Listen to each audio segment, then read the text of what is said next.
ओम शांति। 12 सितंबर 2025 के शुक्रवार के प्रातः मीठी मीठी मधुवन मुरली के बाप दादा के मधुर ईश्वरीय महावाक्य सुनते हैं। मीठे मीठे प्यारे प्यारे बाप दादा ने कहा, मीठे बच्चे, तुम्हारी पढ़ाई का सारा मदार है योग पर। मीठे बच्चे, तुम्हारी पढ़ाई का सारा दारमदार है योग पर। योग से ही आत्मा पवित्र बनती है, विक्रम विनाश होते हैं। तो इसलिए योग मुख्य सब्जेक्ट है। प्रश्न है, कई बच्चे बाप का बनकर फिर हाथ छोड़ देते हैं, कारण क्या होता है?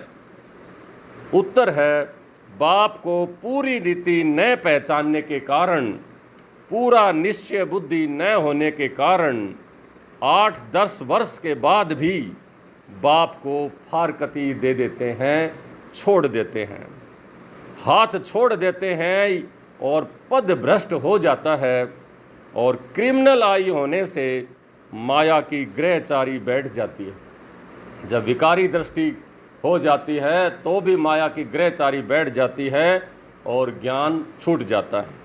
अवस्था नीचे ऊपर होती रहती है तो पढ़ाई छूट जाती है। ओम शांति। रूहानी बच्चों प्रति रूहानी बाप समझा रहे हैं, अभी समझते हो कि हम सब रूहानी बेहद के बाप के बच्चे हैं। इनको बाप दादा कहा जाता है।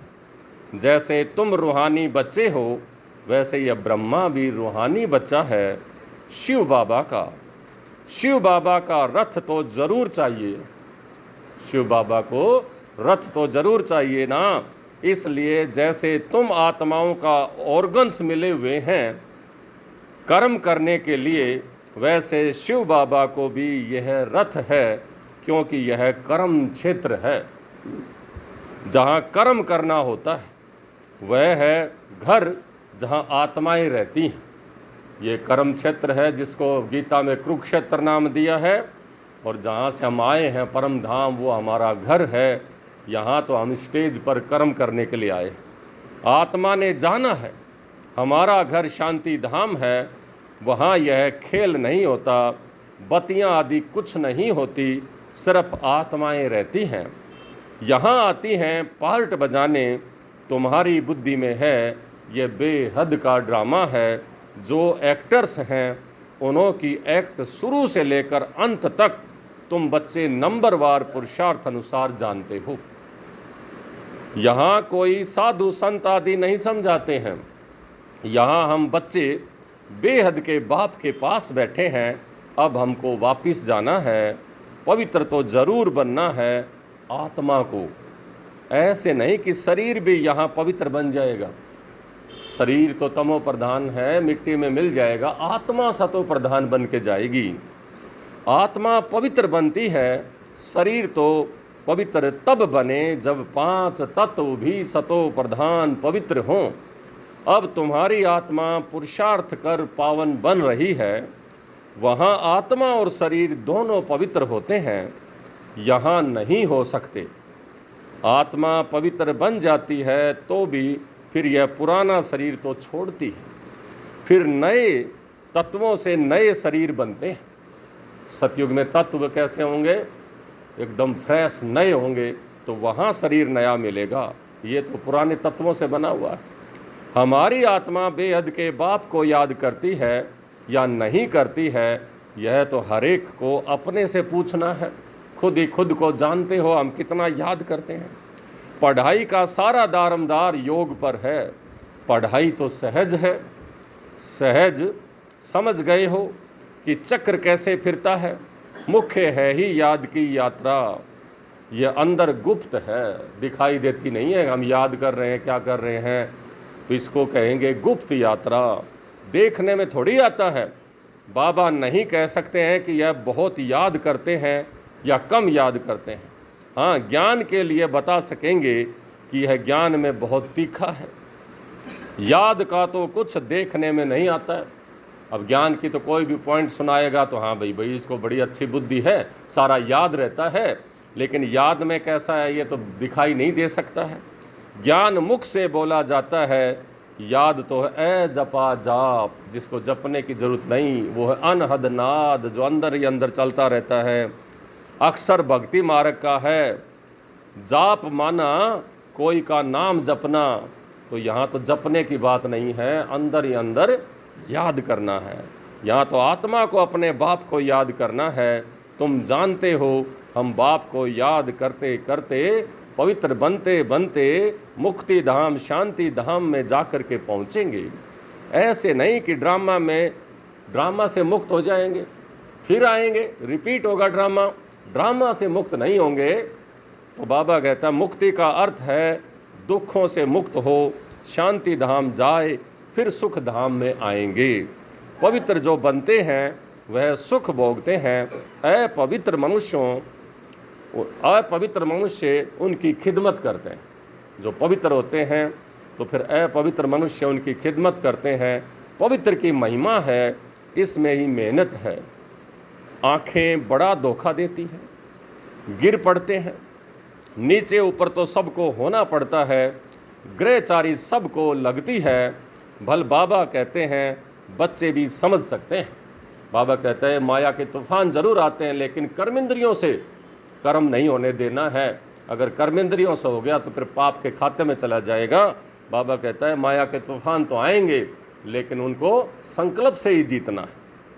फिर कहते हैं माता गुरु चाहिए, क्योंकि अब माता गुरु का सिस्टम चलता है।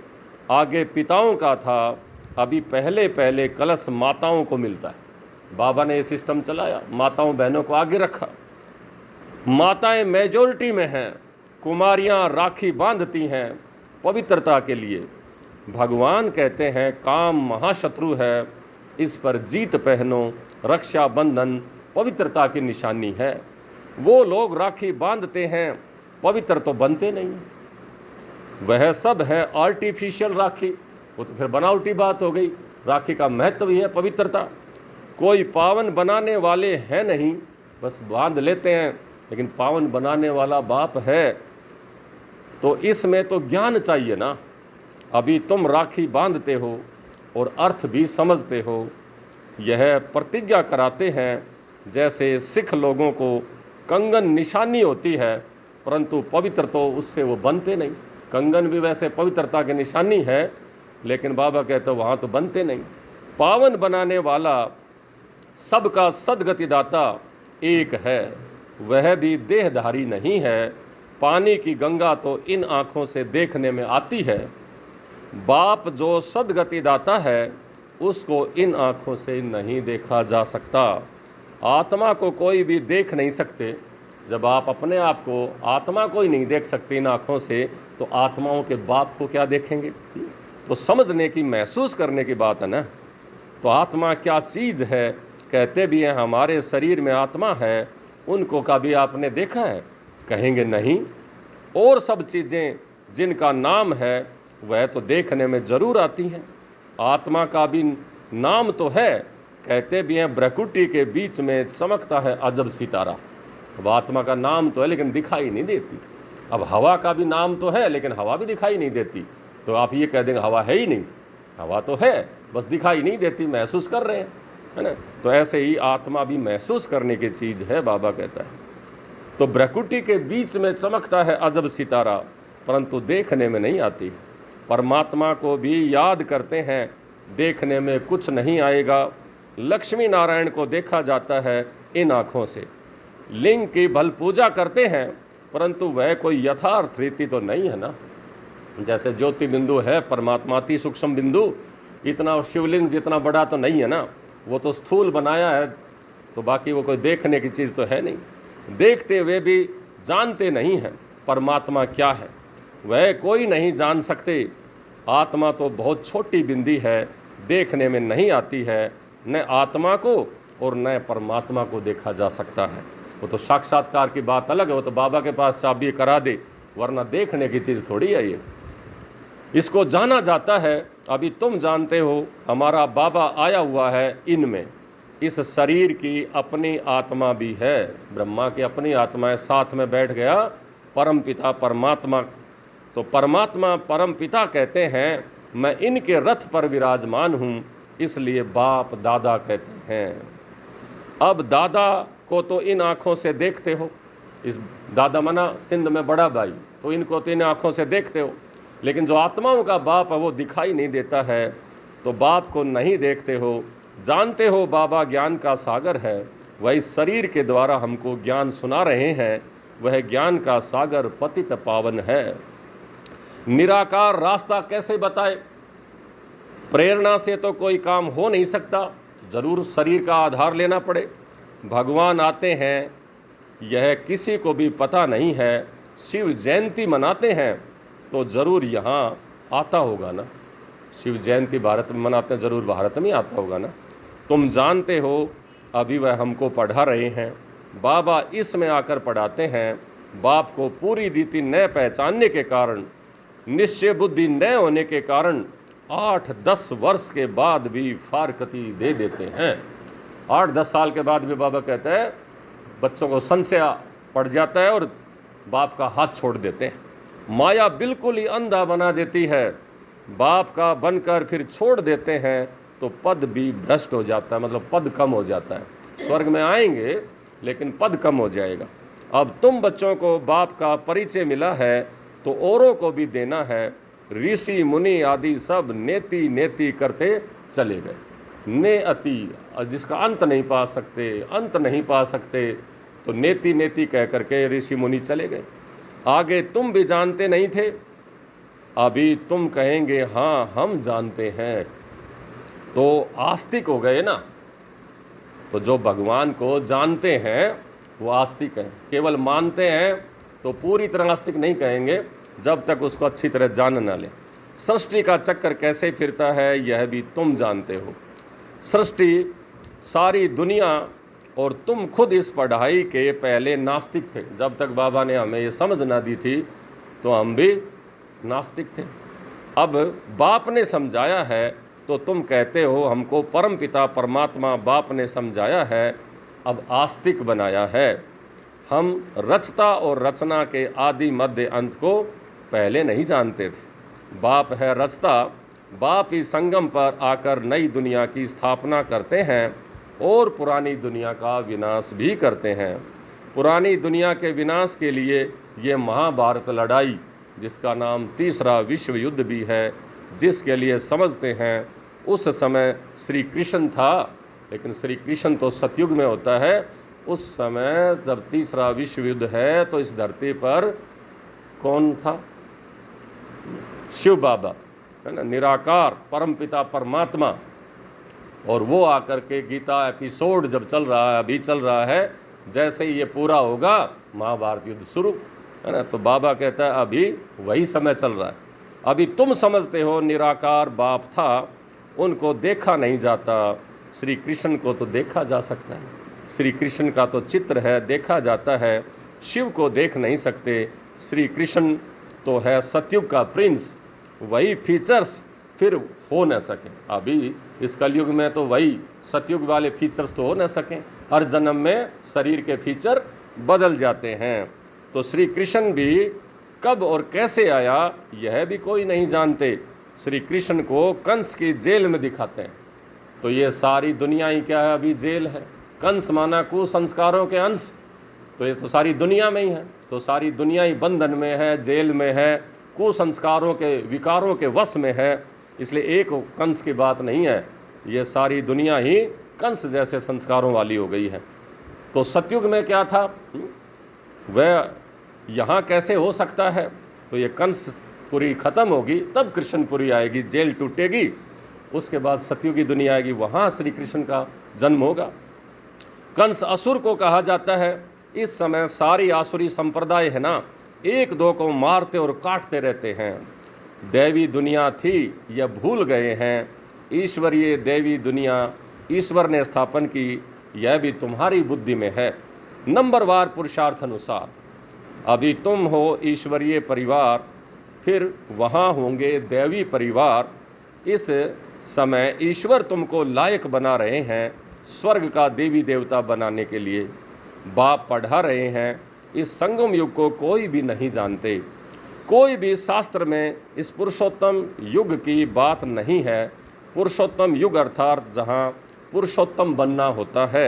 सतयुग को कहेंगे पुरुषोत्तम युग या संगम युग को कहेंगे पुरुषोत्तम युग। अभी पुरुषोत्तम बनने का समय है और सतयुग में तो पुरुषोत्तम बन जाएंगे।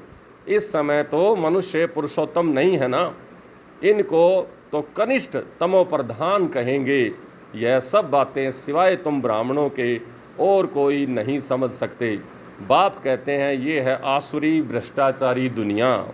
भ्रष्टाचरण यानी विकारों से पैदा होने वाली दुनिया, इसलिए इसको सारी दुनिया को भ्रष्टाचारी कहेंगे। सतयुग में ऐसा कोई वातावरण नहीं होता है। वह थी श्रेष्ठाचारी दुनिया, उनके चित्र हैं। बरोबर यह श्रेष्ठाचारी दुनिया के मालिक थे, भारत के राजाएं होकर गए हैं जो पूजे जाते हैं।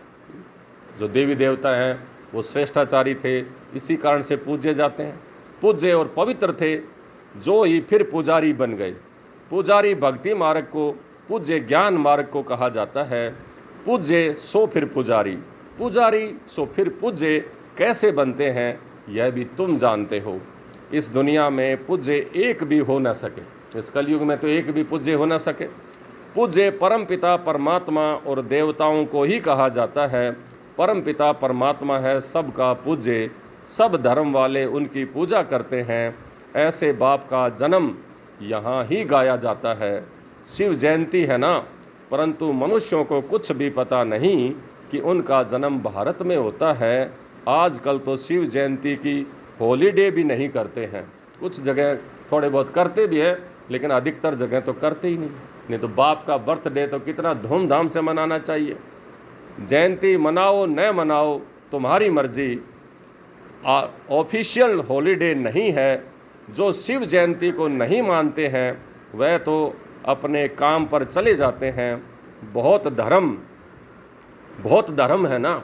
सतयुग में ऐसी बातें होती नहीं, वहाँ यह वातावरण ही नहीं है। सतयुग है ही नई दुनिया, एक धर्म एक राज्य। वहाँ यह पता नहीं पड़ता है कि हमारे पीछे चंद्रवंशी राज्य होगा, है ना। जैसे अभी आपको संगम पर पता है कलयुग के बाद सतयुग आएगा, लेकिन सतयुग में आपको ये पता नहीं होगा कि अभी त्रेता युग आएगा, आगे आगे ऐसे ऐसे होगा।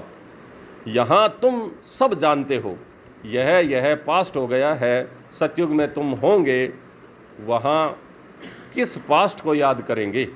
वहाँ तो पास्ट बाबा कहता है, सतयुग को पास्ट भी याद नहीं करेंगे, क्योंकि यहाँ से हम परम धाम चले जाएंगे, न्यूट्रल हो जाएंगे। वहाँ से सतयुग में आएंगे शुरू से, तो पहले क्या था उस हिस्ट्री को भी जानने की आवश्यकता नहीं है। पास्ट तो हुआ कलयुग, उसको कौन याद करेगा। वहाँ बुद्धि में होगा ही नहीं, याद ही नहीं होगा उसको। हिस्ट्री ज्योग्राफी सुनने से क्या फ़ायदा, वहाँ इसकी हिस्ट्री ज्योग्राफी होगी नहीं। यहाँ तुम जानते हो, हम बाबा के पास बैठे हैं। बाबा टीचर भी है, सतगुरु भी है। बाप आए हैं सबकी सदगति करने, सभी आत्माओं को जरूर ले जाएंगे। मनुष्य तो दे अभिमान में आकर कहते हैं सब मिट्टी में मिल जाना है। यह नहीं समझते हैं कि आत्माएं तो चली जाएंगी, बाकी यह शरीर मिट्टी के बने हुए हैं। यह पुराना शरीर खत्म हो जाता है। हम आत्मा एक शरीर छोड़ फिर जाकर दूसरा लेती हैं। यह इस दुनिया में हमारा अंतिम जन्म है। सब पतित हैं, सदैव पावन तो कोई रह नहीं सकते। सतो प्रधान, फिर सतो, फिर रजो, फिर तमो होते ही हैं। वो लोग तो कह देते हैं सब ईश्वर के ही रूप हैं। ईश्वर ने अपने अनेक रूप बनाए हैं, और मनुष्य अज्ञानता के कारण सब कोई परमात्मा का रूप मान लेते हैं। एक तरफ कहते हैं ईश्वर एक है और फिर सब कोई परमात्मा बना देते हैं, तो दोनों बातें आपस में मैच नहीं होती हैं। खेल पाल करने के लिए समझते हैं रूप धरता है ईश्वर। हिसाब किताब कुछ नहीं जानते, न खेल पाल करने वाले को जानते हैं। बाप ही बैठकर वर्ल्ड की हिस्ट्री ज्योग्राफी समझाते हैं। खेल में हर एक का पार्ट अलग अलग है, सबकी पोजीशन अलग अलग है। जो जैसा पोजीशन वाला होता है उसकी महिमा वैसी होती है। यह सब बातें बाप संगम पर ही समझाते हैं। सतयुग में फिर सतयुग का पार्ट चलेगा, वहाँ यह बातें नहीं होंगी।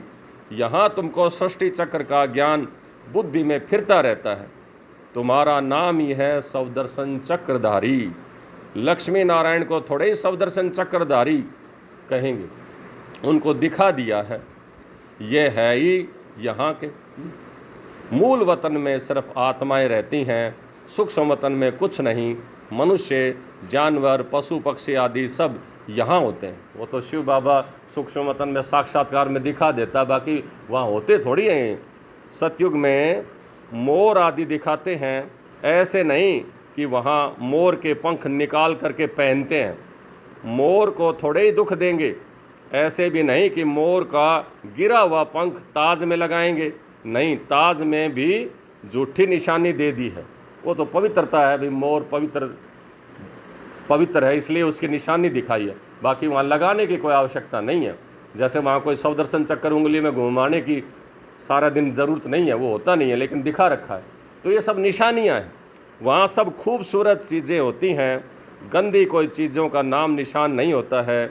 ऐसी कोई चीज़ नहीं होती जिसको देख करके घृणा आए। यहाँ तो घृणा आती है ना, गंदी गंदी चीज़ें होती हैं, देख करके ही कैसा लगता है। वहाँ ऐसी कोई चीज़ नहीं होती है। वहाँ जानवरों को भी दुख नहीं होता है। सतयुग कितना फर्स्ट क्लास होगा, नाम ही है स्वर्ग, हेवन, नई दुनिया। यहाँ तो पुरानी दुनिया में देखो, बरसात के कारण मकान गिरते रहते हैं, मनुष्य मर जाते हैं, अर्थक्वेक होगी, सब दब करके मर जाएंगे। सतयुग में बहुत थोड़े होंगे, फिर बाद में वृद्धि को पाते रहेंगे। पहले सूर्यवंशी होंगे, जब दुनिया 25% पुरानी होगी तो फिर पीछे चंद्रवंशी होंगे।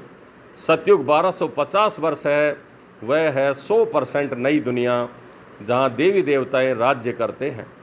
तुम्हारे में भी बहुत इन बातों को भूल जाते हैं। राजधानी तो स्थापन होनी ही है, हार्ट फेल नहीं होना है, पुरुषार्थ की बात है।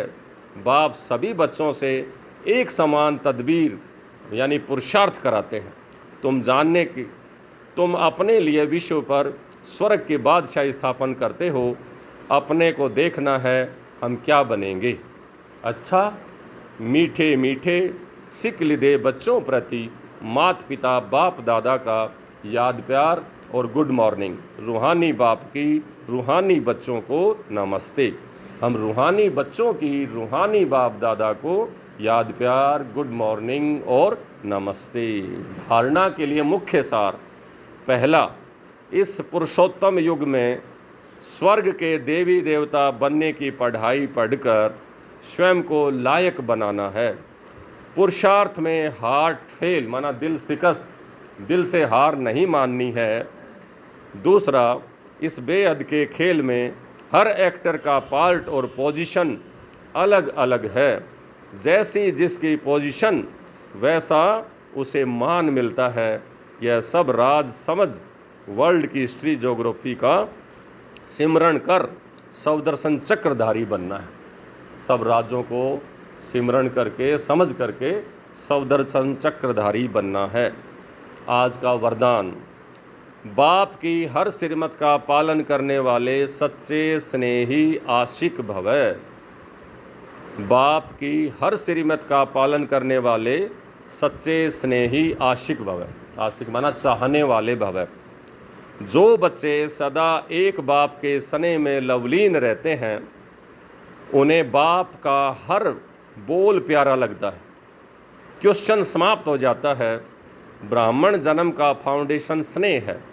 जो स्नेही आशिक आत्माएं हैं, उन्हें बाप की श्रीमत पालन करने में मुश्किल का अनुभव नहीं होता। स्नेह के कारण सदा यही उमंग रहता है कि बाबा ने जो कहा है वह मेरे प्रति कहा है, मुझे करना ही है। स्नेही आत्माएं बड़ी दिल वाली होती हैं, इसलिए उनके लिए हर बड़ी बात भी छोटी हो जाती है। आज का स्लोगन, कोई भी बात को फील करना यह भी फेल की निशानी है। अगर फीलिंग आती है तो ये भी फेल की निशानी है। तो किसी भी बात की हमें फीलिंग नहीं आनी चाहिए। तो कोई भी बात को फील करना यह भी फेल की निशानी है। अव्यक्ति सारे, अब लगन की अगन को प्रज्वलित कर योग को ज्वाला रूप बनाओ। ज्वाला स्वरूप की स्थिति का अनुभव करने के लिए निरंतर याद की ज्वाला प्रज्वलित रहे। इसकी सहज विधि है सदा अपने को सारथी और साक्षी समझकर चलो। आत्मा इस रथ की सारथी है, आत्मा इस शरीर को चलाने वाली सारथी है। ये स्मृति स्वतः ही इस रथ से वह किसी भी प्रकार के देह भान से न्यारा बना देती, और न्यारा बनना है साक्षी भाव। स्वयं को सारथी समझने से सर्व कर्मेंद्रियां अपने कंट्रोल में रहती हैं। सूक्ष्म शक्तियां, मन बुद्धि संस्कार भी ऑर्डर पर मान रहते हैं। तो सारथी और साक्षी बनने से सभी कर्मेंद्रियां अपने कंट्रोल में रहती हैं और अपने ऑर्डर पर मान चलती हैं। ओम शांति। तो ये थी बाबा की आज की मुरली।